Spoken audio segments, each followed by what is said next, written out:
She convinced 247 women that she could transform their appearance. None of them got what they paid for.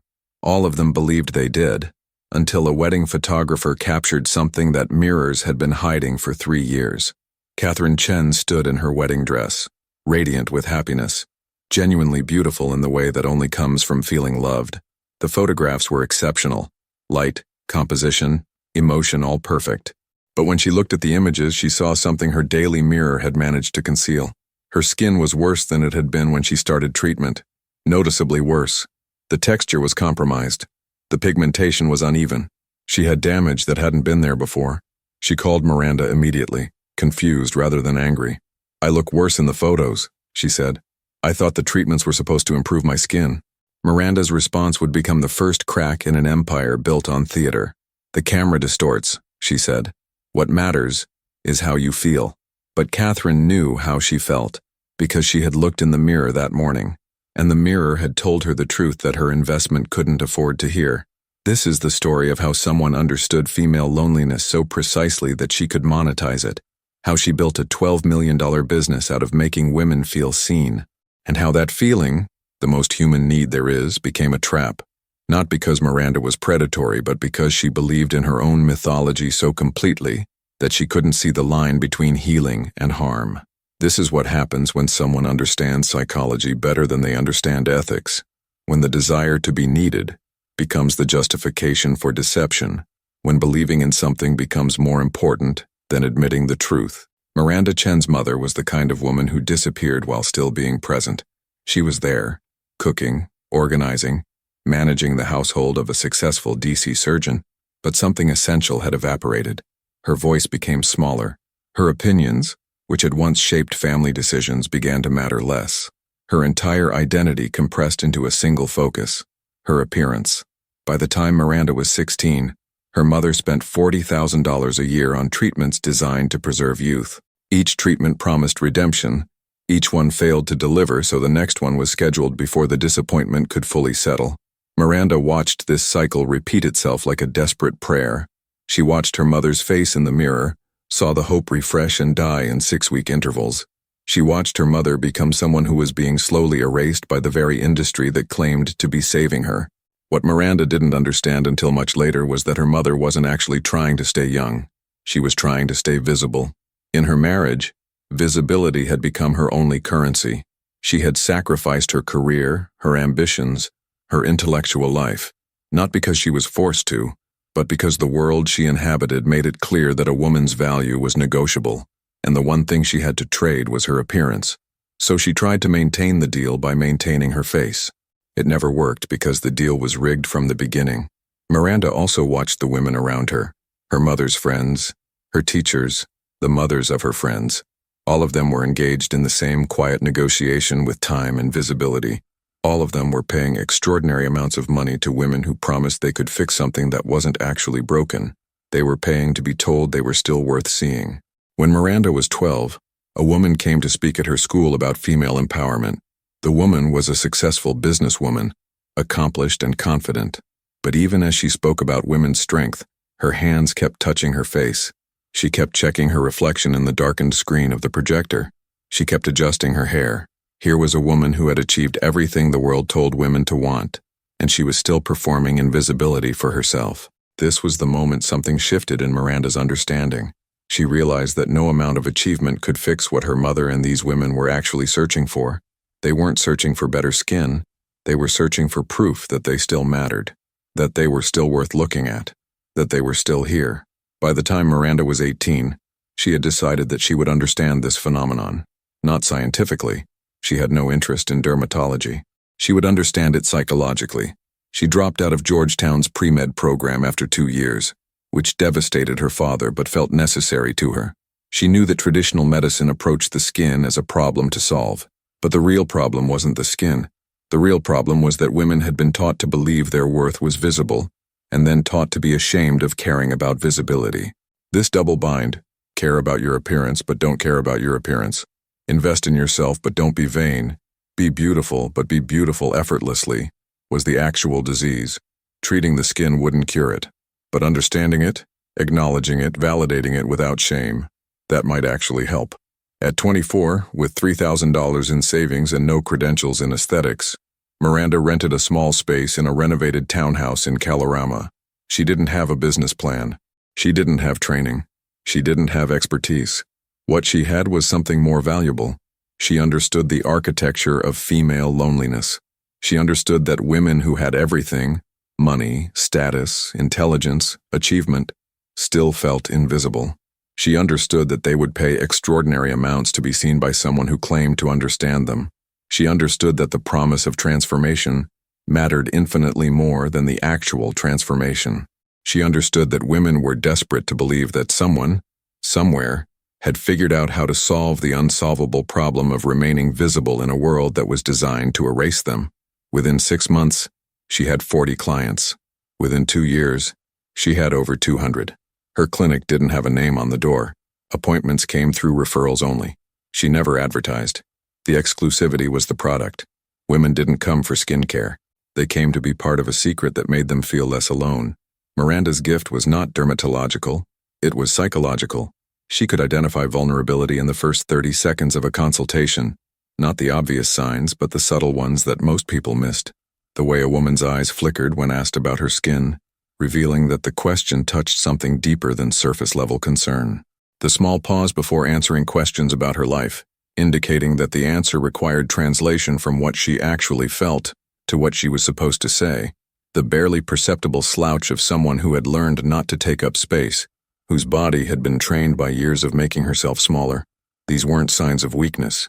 They were signs of a very specific kind of strength, the strength required to succeed in a world that was never built for women, while simultaneously hiding the cost of that success. Miranda didn't target wealthy women randomly. She had a very specific psychological profile. The CEO who had made partner at her firm but felt invisible at home. The diplomat's wife who had reinvented herself across 4 continents but still felt like an imposter in every version of herself. The surgeon's daughter who had inherited professional success but not confidence, who had spent her entire life knowing she was smart enough but never feeling pretty enough. The philanthropist whose charitable work meant nothing if her reflection didn't approve. The investment banker who had out-earned her male colleagues but still believed that her appearance determined her value more than her intelligence did. These were women who had achieved everything they were supposed to want and discovered it wasn't enough. This was the key insight. Miranda wasn't targeting insecurity. She was targeting the gap between achievement and invisibility. She found these women through subtle channels. A woman at a country club would mention casually that she'd been seeing someone remarkable for skincare. A therapist's patient would ask carefully if she knew anyone who truly understood the psychological component of aging. A woman at a dinner party would whisper that there was a clinic in Kalorama, no name on the door, and if you went, you'd understand why it was exclusive. The referral system created its own mythology. If you had to know someone to get in, you believed there must be something extraordinary about it. If the clinic had no website and no advertising, it must be because demand exceeded supply. If you were invited, you must be the kind of woman who could appreciate what was being offered.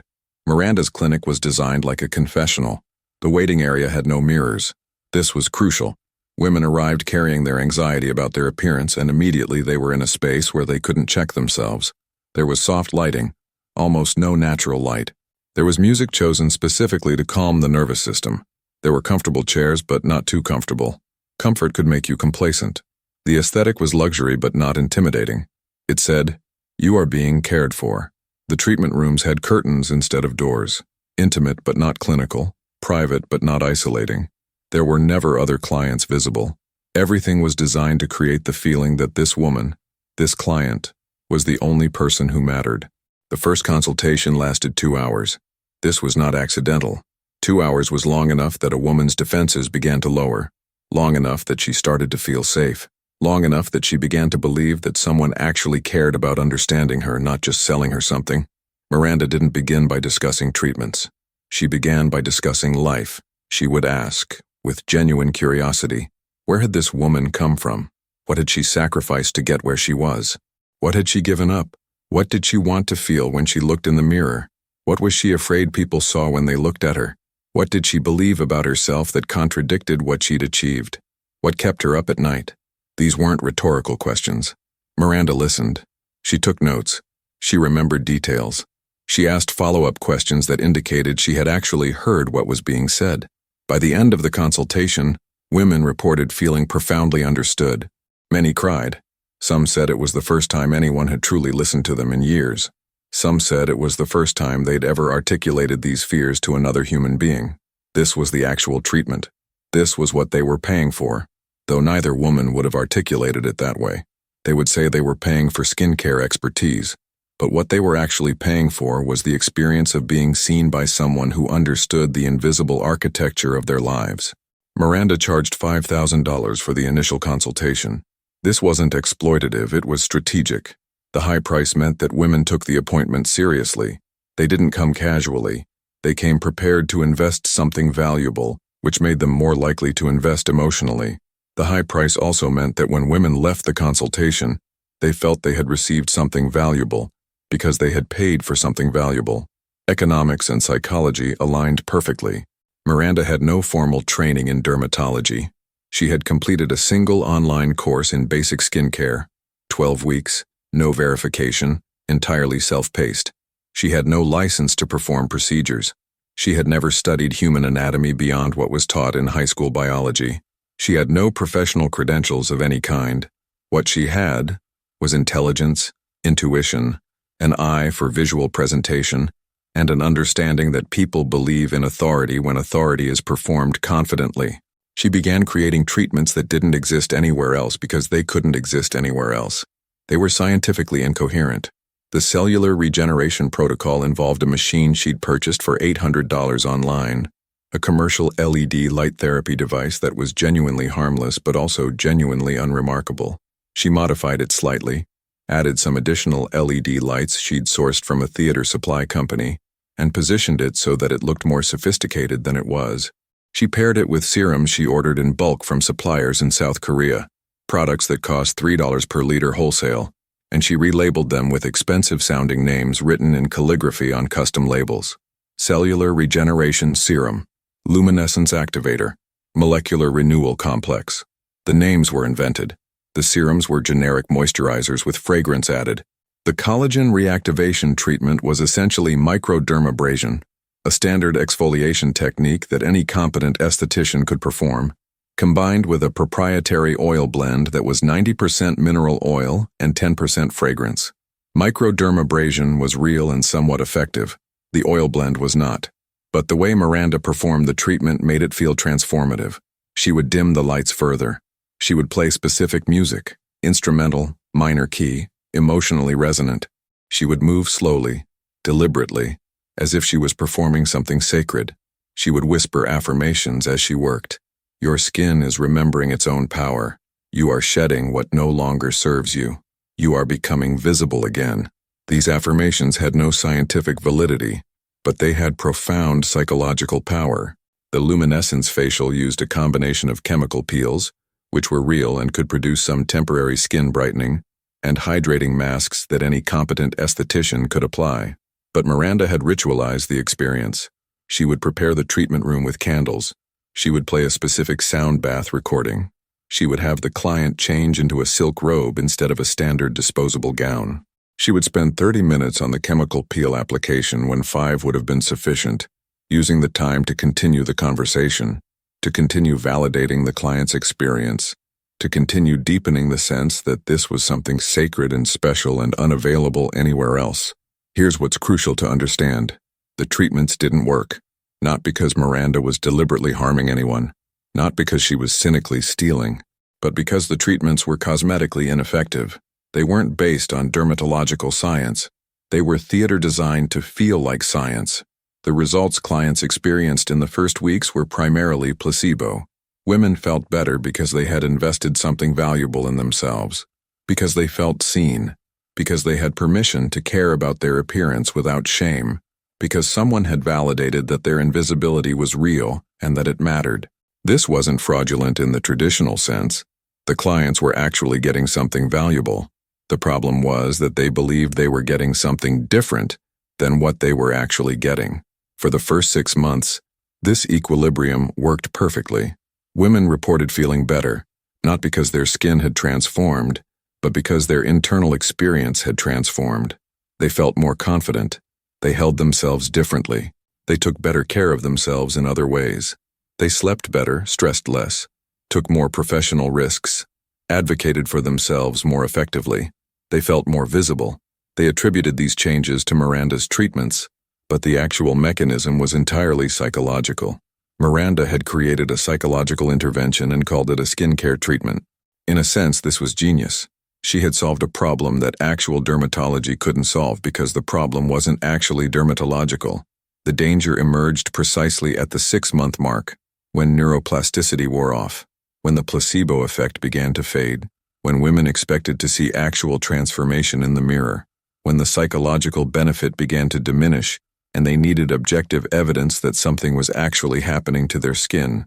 This is when Miranda made the decision that would define everything that followed. Instead of admitting that the treatments were ineffective, instead of saying, "What I've actually given you is permission to care about yourself and an experience of being seen," both valuable but not the same as dermatological transformation, she doubled down. She created higher-tier packages, advanced cellular regeneration protocol, same treatments, different presentation, higher price point. She began recommending complementary treatments. Your skin would respond better if you also did the collagen reactivation series. She started suggesting that women who weren't seeing results might need more intensive intervention. Not because more intensive intervention would work, it wouldn't, but because it would cost more and deepen the investment.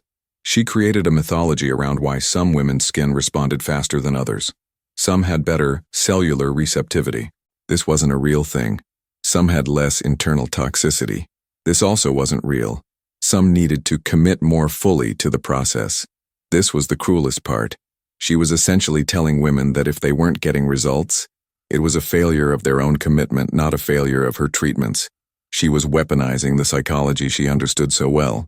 She was telling successful women, women who had never failed at anything, that they were failing at skincare because they weren't trying hard enough. Women doubled their spending to prove their commitment.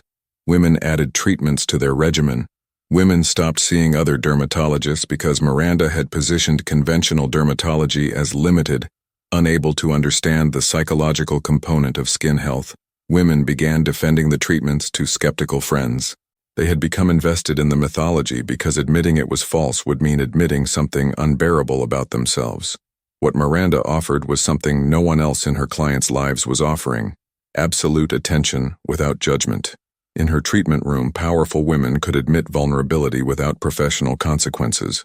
The lawyer who was terrified of aging out of relevance could say it aloud. The executive who had sacrificed her body for her career and now felt disconnected from it could articulate that disconnection. The woman whose husband made comments about her appearance could admit that these comments had shaped how she saw herself. The mother who had disappeared into her children and couldn't find her way back to herself could grieve that disappearance. The woman who had been told her entire life that vanity was shallow could finally admit that she cared about how she looked, not despite her intelligence, but because she was human. Most of these women had been taught to feel ashamed of caring about appearance. They had been told that intelligence mattered more than beauty. They had been told that feminism meant rejecting the male gaze. They had been told that focusing on appearance was shallow, narcissistic, a betrayal of their own potential. But they also lived in a world that relentlessly communicated that their outer appearance determined their value more than their intelligence did.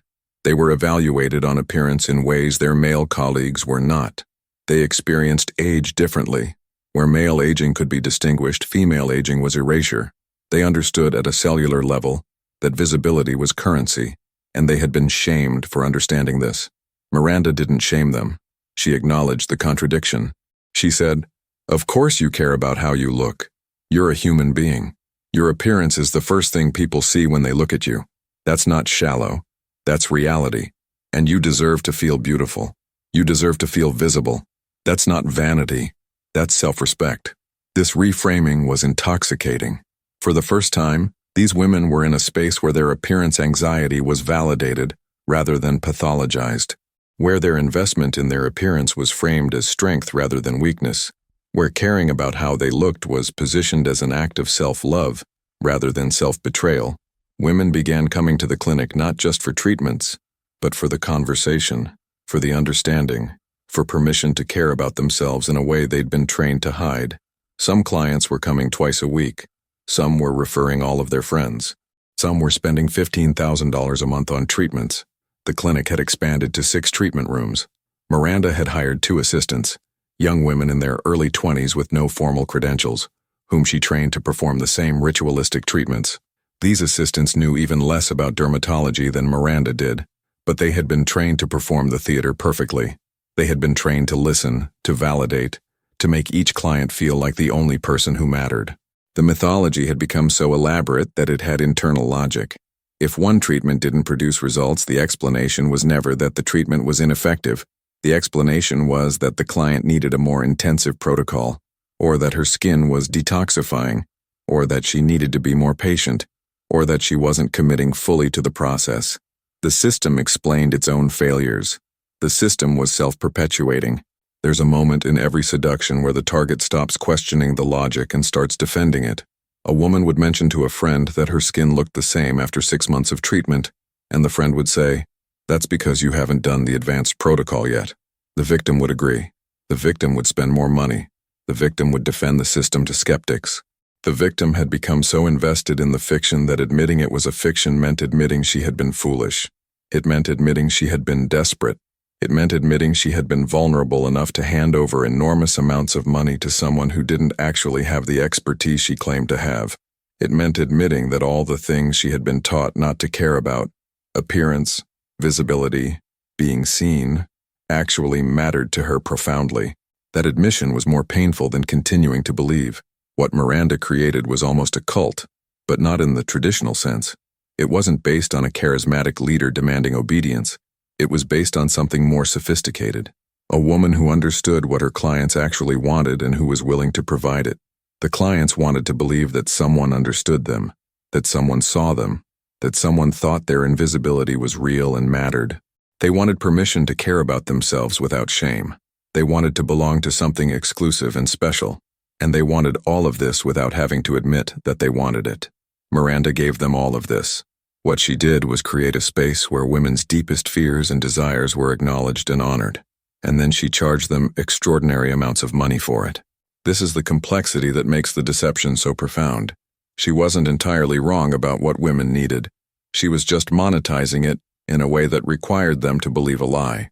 Some clients experienced genuine transformation, not of their skin, but of their self-perception. A woman who had spent 3 years at Miranda's clinic did feel more visible. She did feel more confident. She did take more risks. She did advocate for herself more effectively. She did feel less alone. These were real benefits. The problem was that she attributed these benefits to fictional dermatological treatments instead of to the psychological care she had actually received. And because she attributed them to the treatments, she kept paying for the treatments. She kept deepening her investment in the mythology. She kept defending the system to skeptics who suggested that maybe the treatments weren't actually working.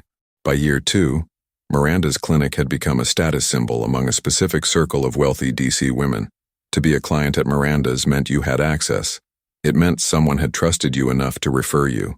It meant you were sophisticated enough to understand something that other women didn't. It meant you had recognized that appearance and psychology were connected in ways that conventional dermatology couldn't address. The waiting list was 18 months long. New clients paid $25,000 just for the initial consultation and first treatment package. Existing clients were spending an average of $18,000 per month on treatments. The clinic had moved to a larger space in Georgetown. Italian marble, custom lighting, branded packaging for the serums. Miranda had, entirely by accident and design, created a luxury brand out of nothing. By the beginning of year 2, something had shifted in Miranda's own psychology. She had stopped thinking of herself as someone performing expertise and had begun to genuinely believe she possessed it. This is a common pattern in deception. The deceiver eventually becomes trapped in their own mythology. They forget where the line between theater and truth used to be. They stop remembering that they invented something and start believing they discovered something. Miranda had spent so much time in treatment rooms, listening to women's vulnerabilities, validating their experiences, positioning herself as the person who understood them, that she had internalized the identity she had created. She wasn't pretending to be an expert in female psychology. She had become convinced she actually was one. This shift had consequences. She became less able to recognize that the treatments weren't working.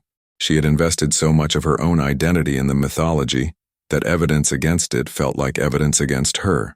When a client said her skin looked the same, Miranda heard it as criticism of her. When a client expressed doubt, Miranda heard it as rejection. She responded by doubling down on the mythology, not out of cynicism, but out of a genuine need to protect something she believed in.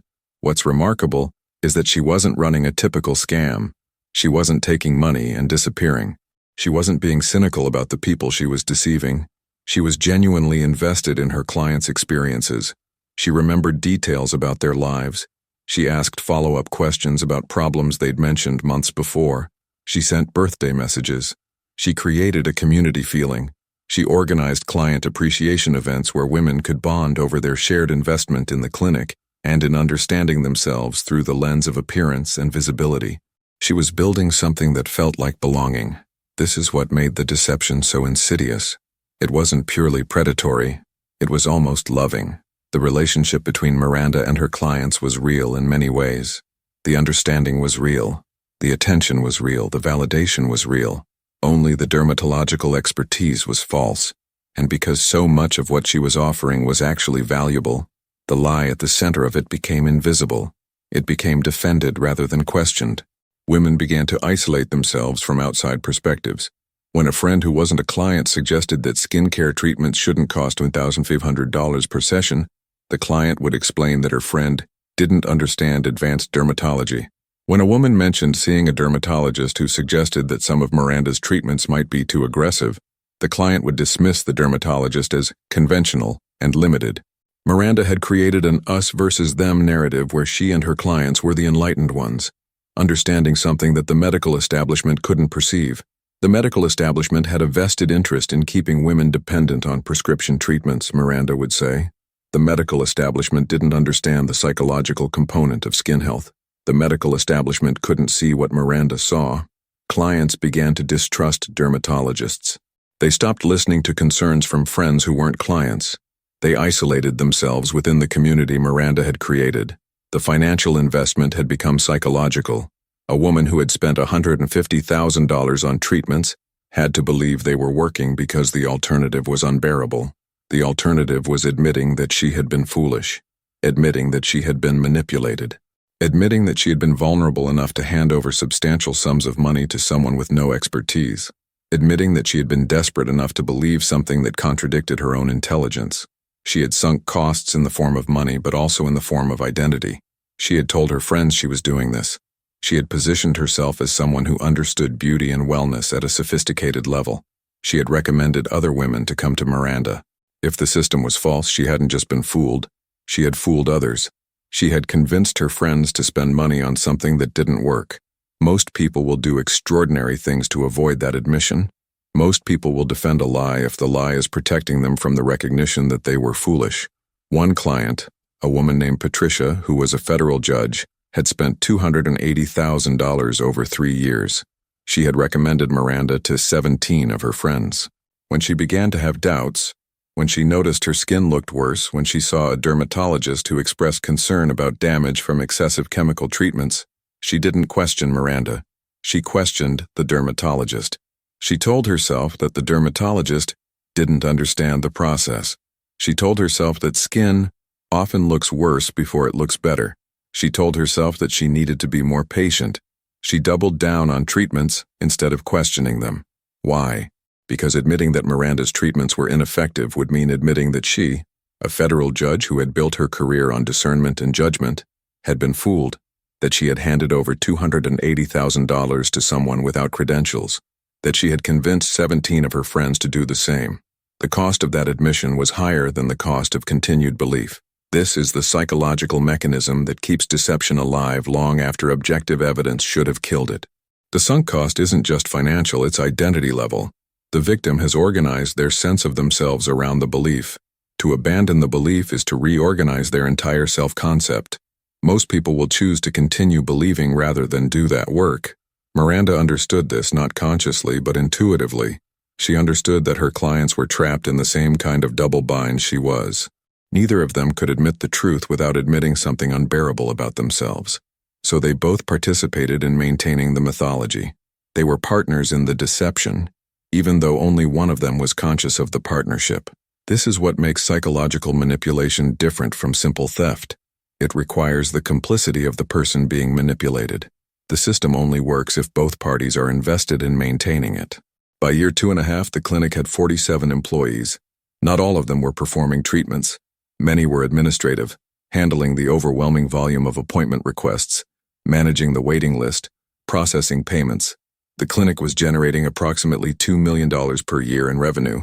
Miranda had purchased a house in Kalorama herself. She was living the life of a successful entrepreneur. From the outside, everything looked legitimate. Women in high-powered careers were recommending her. Women in the judiciary were recommending her. Women in medicine were recommending her. The mythology had become self-perpetuating. The very fact that successful, intelligent women believed in it made it seem credible. But inside the treatment room, something was deteriorating. The skin damage was becoming more visible. Women who had been coming for 2 years were noticing that their skin was worse than it had been when they started.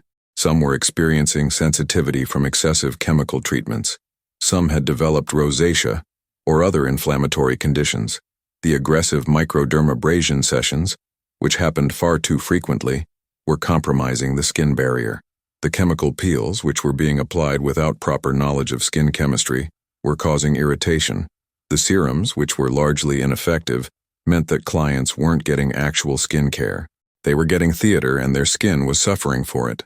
Miranda knew this on some level, but she couldn't acknowledge it. To acknowledge it would be to destroy everything she had built. It would be to admit that she had harmed people she cared about. It would be to admit that her understanding of female psychology, while real, had been weaponized in the service of deception. So instead, she created more elaborate explanations for why skin was getting worse. She created more intensive protocols. She deepened the mythology. She told her clients that their skin was detoxifying more aggressively, which meant it would look worse before it got better. She told them that if they weren't seeing results, it was because they needed to surrender to the process more completely. She told them that doubt was blocking their skin's natural healing. She had turned the evidence of harm into evidence of the process working. There were several moments where the entire structure could have collapsed. The first came in the winter of 2016, when a client named Dr. Sarah Okonkwo came to Miranda's clinic. Sarah was a board-certified dermatologist at Georgetown Medical Center, and she came because a friend, another physician, had referred her and she was curious about what all the fuss was about. Sarah had heard the mythology.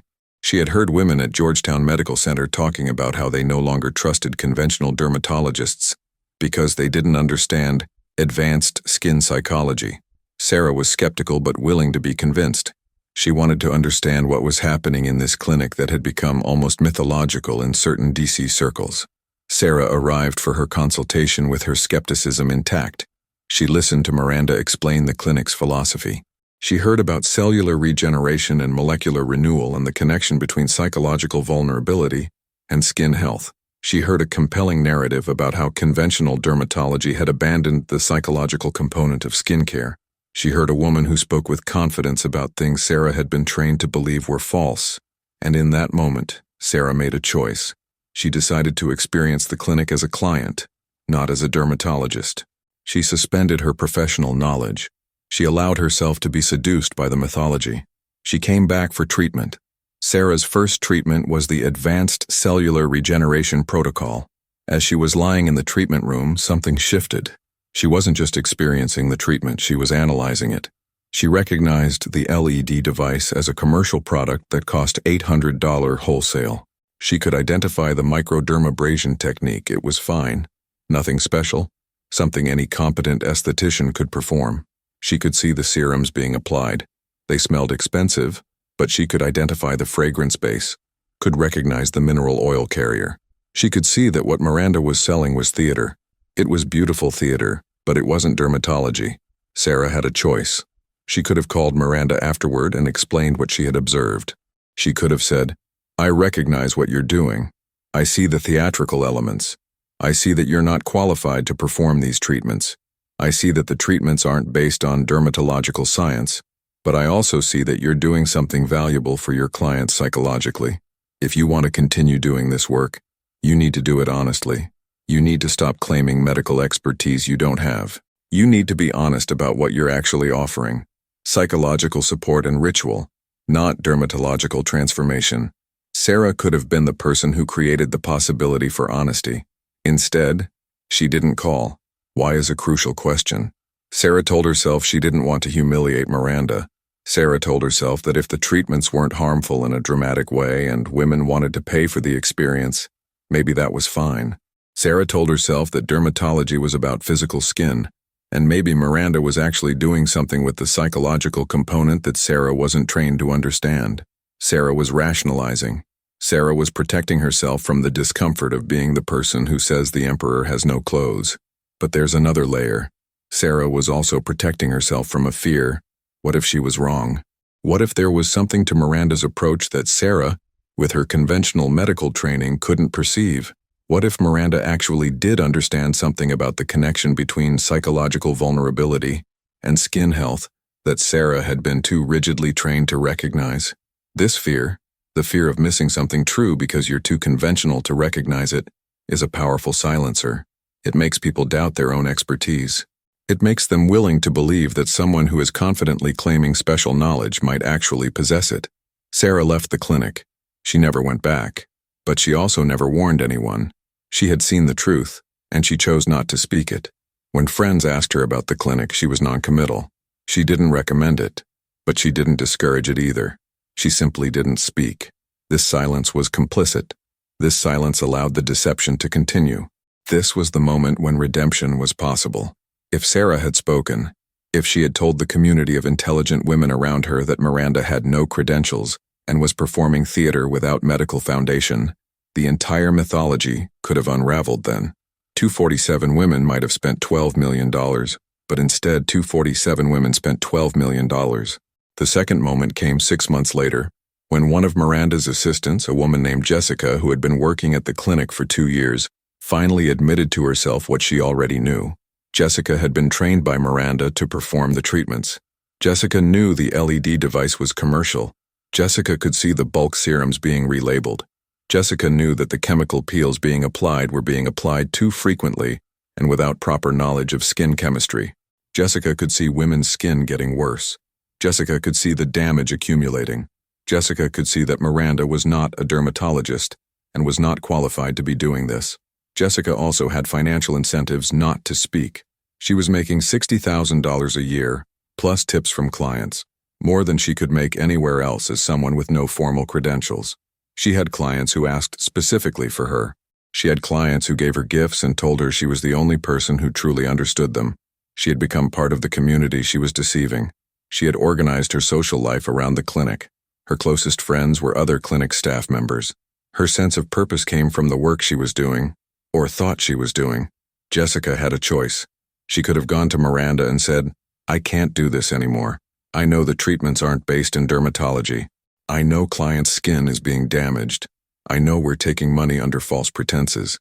I need to either transition this clinic to being honest about what it is, psychological support and ritual, or I need to leave." Jessica could have been the person who created the possibility for change from inside. Instead, she stayed. She told herself that the clients seemed happy. She told herself that if the treatments were harmful, someone else would notice, someone more qualified. She told herself that it wasn't her responsibility. She compartmentalized what she knew. She became skilled at not seeing what she already saw. She became skilled at defending the mythology to herself, the same way her clients were defending it to themselves. This was another moment where it could have ended, but Jessica chose stability over truth. She chose to not see what she already knew. She chose her salary over the client's well-being. This is the thing about deception that's most psychologically complex. It requires the complicity of people who could expose it. The system persists not just because of the deceiver's skill, but because of the silence of the people around them who see the truth and choose not to speak it. Sarah saw the truth and stayed silent. Jessica saw the truth and stayed silent. Both of them had reasons for their silence. Both of them were protecting something, their sense of possibility, their financial security, their self-concept. And both of them, by staying silent, allowed the deception to continue and deepen. By the end of 2017, there were at least 10 people who knew or strongly suspected that Miranda's treatments weren't based in legitimate dermatology. Clients who had mentioned treatments to their actual dermatologists and been told they should stop.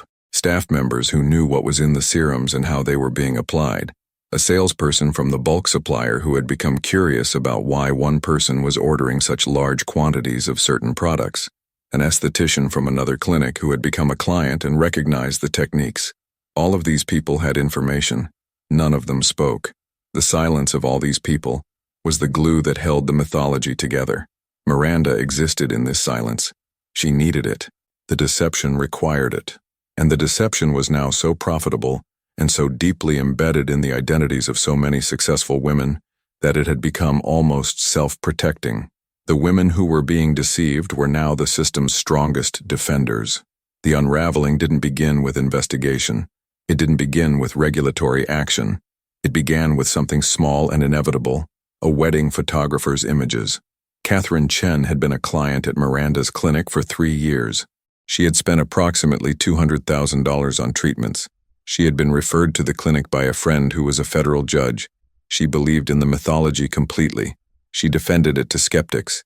She had recommended it to friends. She had organized her self-care around it. For 3 years, her daily mirror had told her that the treatments were working. Not dramatically. Her skin looked more or less the same. But her confidence had improved. Her sense of visibility had improved. Her internal experience had transformed. She had attributed this internal transformation to dermatological change. But the attribution didn't matter. She felt better. That was the product. Catherine was getting married in May of 2018. She was excited about the wedding photos.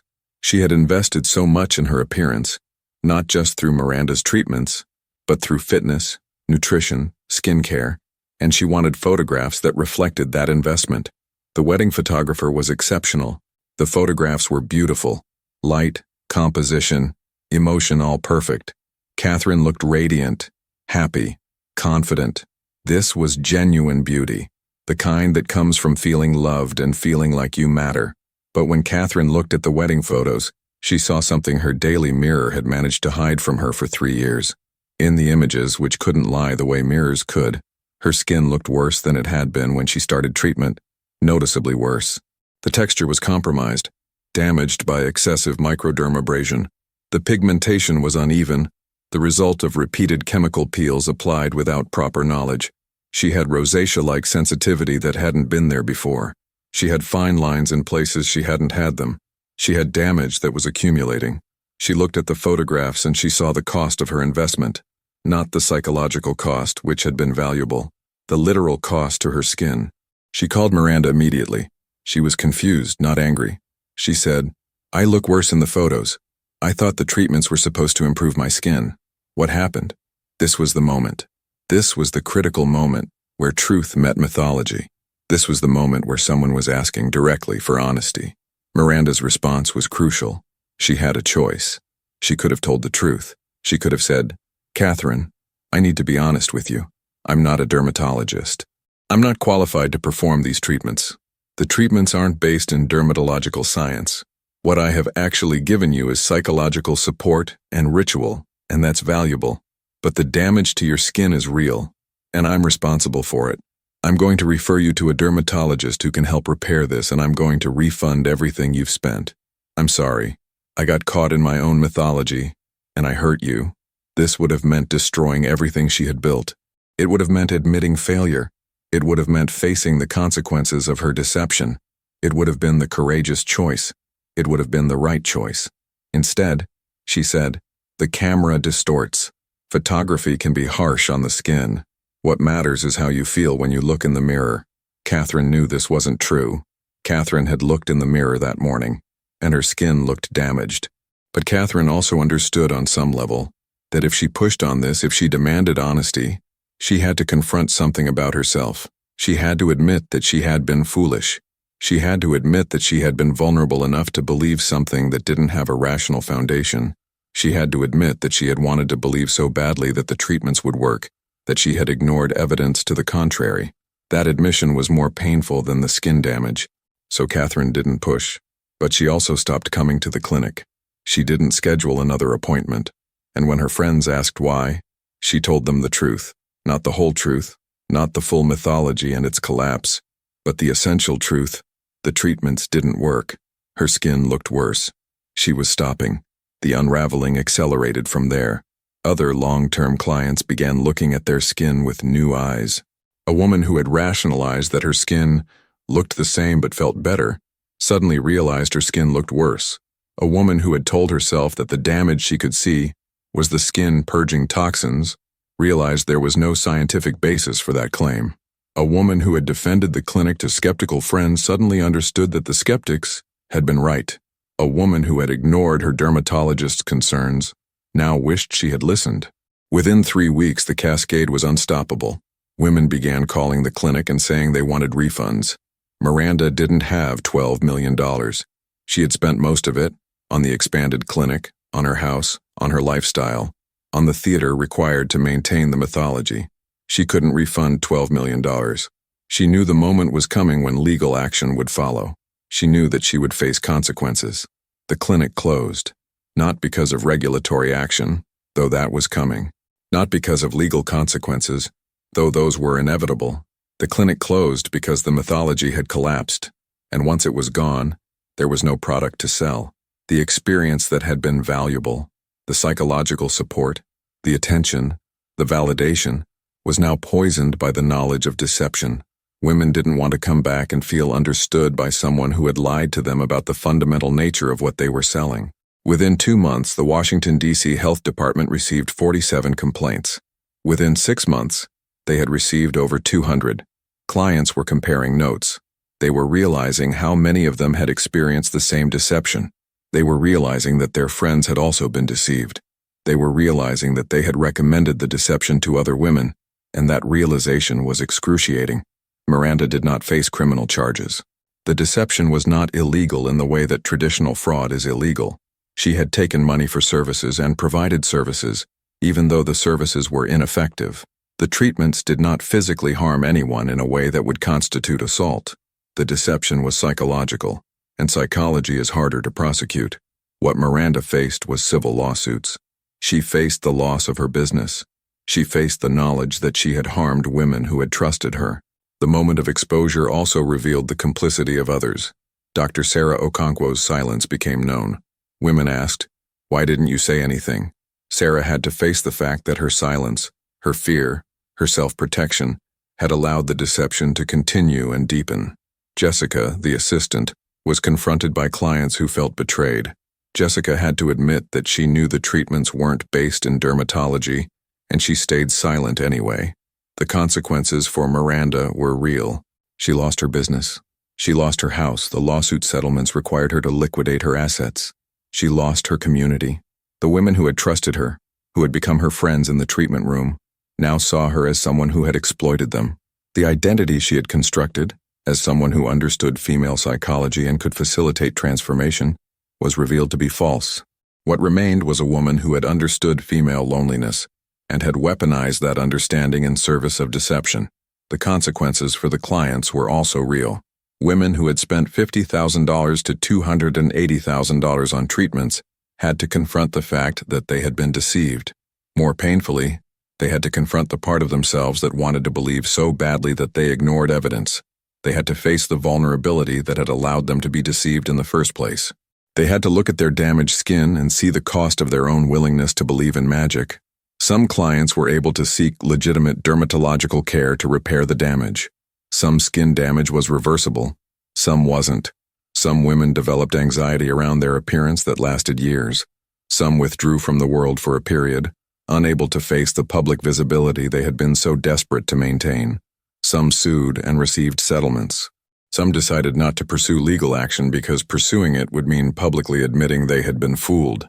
The shame of deception, for some, was too heavy to carry even in a courtroom.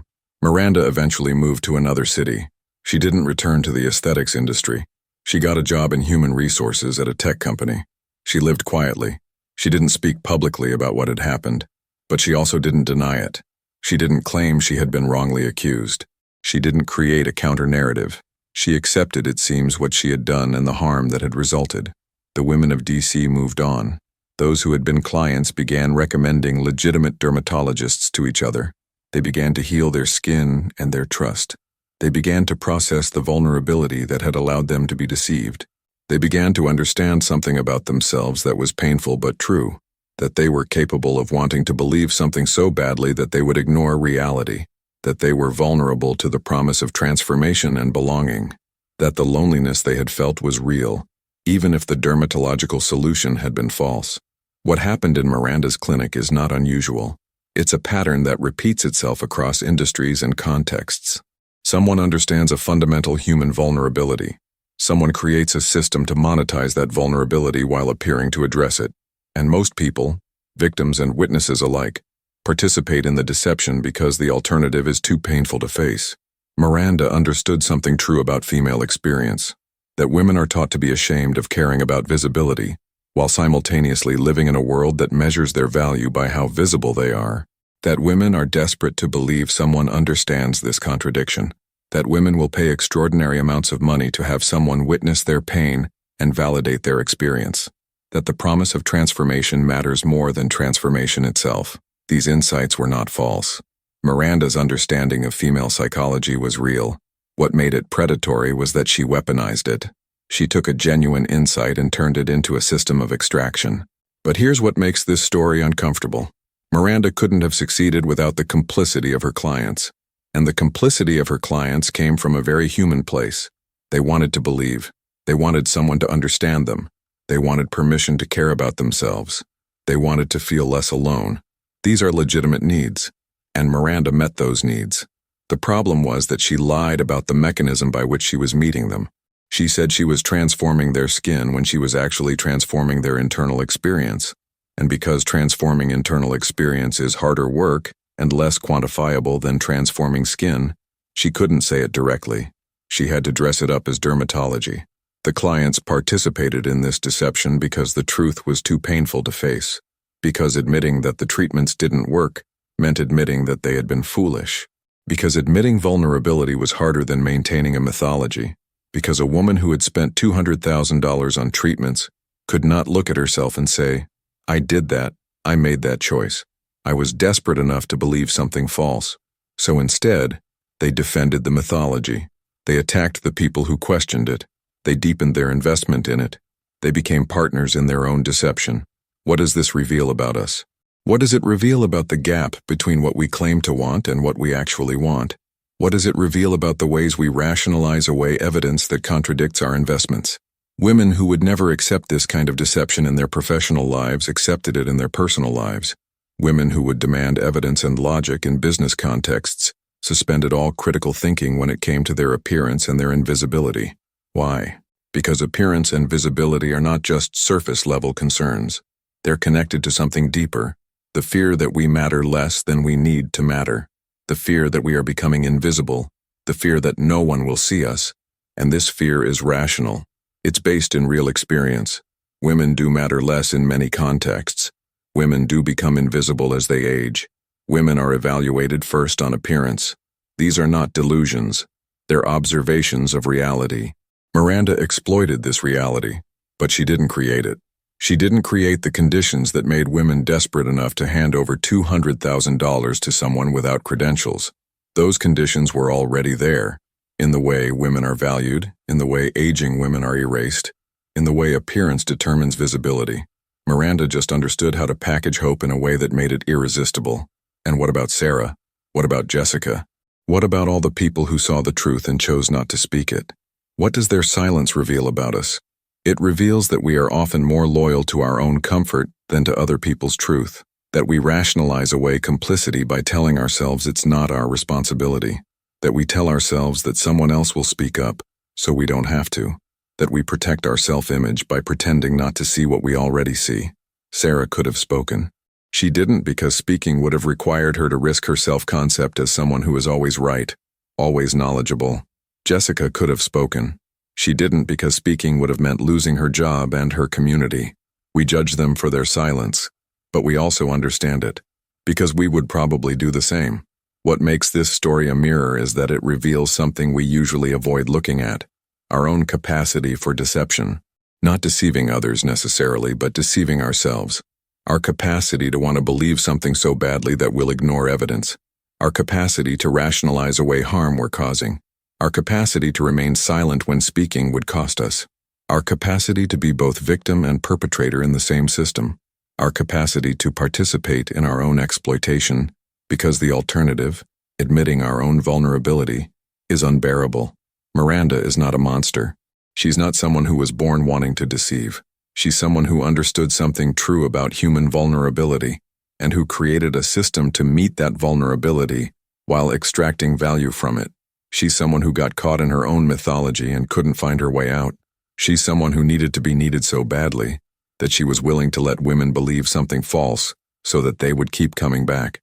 She's someone who understood the psychology of belonging so precisely that she was able to create belonging out of deception. And most of us, if we're honest, can understand how that happens. We've all been in situations where we needed someone to believe something about us to feel like we mattered. We've all been tempted to tell a version of the truth that was less painful than the whole truth. We've all been complicit in our own delusions because the alternative was too hard to face. The women who were deceived are also not victims in the way we usually think of victims. They were not passive. They were active participants in their own deception. They defended the mythology. They attacked people who questioned it. They deepened their investment in it. They did this because the truth was too painful, because admitting they had been foolish was harder than maintaining a mythology, because facing their own vulnerability and desperation was harder than believing in transformation. But this doesn't mean they deserved to be deceived. It just means that deception works because deception meets real needs. And it's hard to question something that's meeting your needs, even if the mechanism is false.